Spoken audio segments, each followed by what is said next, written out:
Hello friends, नमस्ते। मैं मधु तिवारी स्वागत करती हूँ आपका अपने यूट्यूब चैनल पर। तो आज मैं आप लोगों को एक बहुत ही दर्द भरा दहेज गीत सुनाने जा रही हूँ। जैसा लगेगा कमेंट में ज़रूर बताइएगा। धन्यवाद। कौने घर कर यू विदाई हो, मोरी माई हो सुना। कौने घर कर यू विदाई हो, मोरी माई हो सुना। कौने घर कर यू विदाई हो, मोरी माई हो सुना।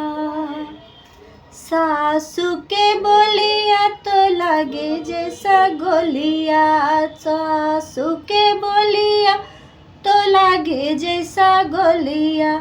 चिराई पकड़ी जैसे लाए हो बहेलिया, चिराई पकड़ी जैसे लाए हो बहेलिया।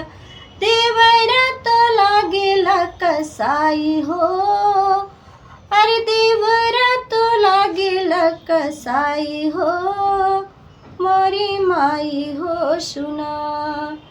कौने घर कर यू विदाई हो, मोरी माई हो सुना।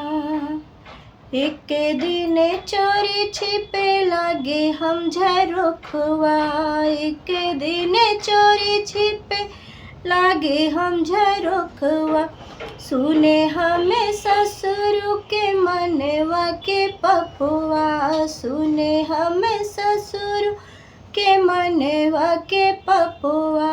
सब मिले जुगुत बनाई हो, और सब मिले जुगुत बनाई हो, मोरी माई हो सुना।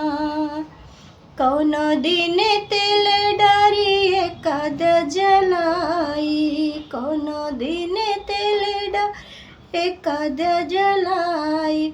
जली स्टोपवा से दे छपवाई, जली स्टोपवा से दे छपवाई। कैले दूसरी सगाई हो, अरे कैले दूसरी सगाई हो, मोरी माई हो सुना।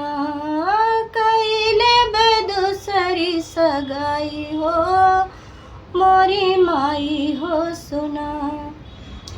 सुने ऐसी बतिया बदन लगा कांपे, सुने ऐसी बतिया बदन लगा कांपे।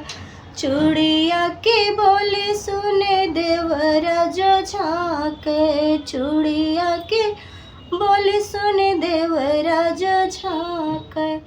होए लगी हमारी पिटाई हो, अरे होए लगी हमारी पिटाई हो, मोरी माई हो सुना। कौने घर कर यू विदाई हो, मोरी माई हो सुना।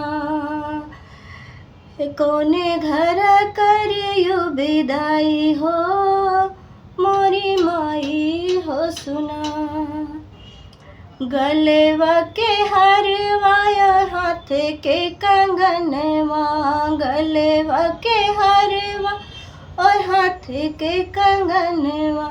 बेची डार भैया मोर सगरो गहनवा, बेची डार भैया मोर सगरो गहनवा। आवा हमें ले चला ले आई हो, आवा हमें ले चला ले आई हो, मोरी माई हो सुना। कौने घर कर यू विदाई हो, मोरी माई हो सुना।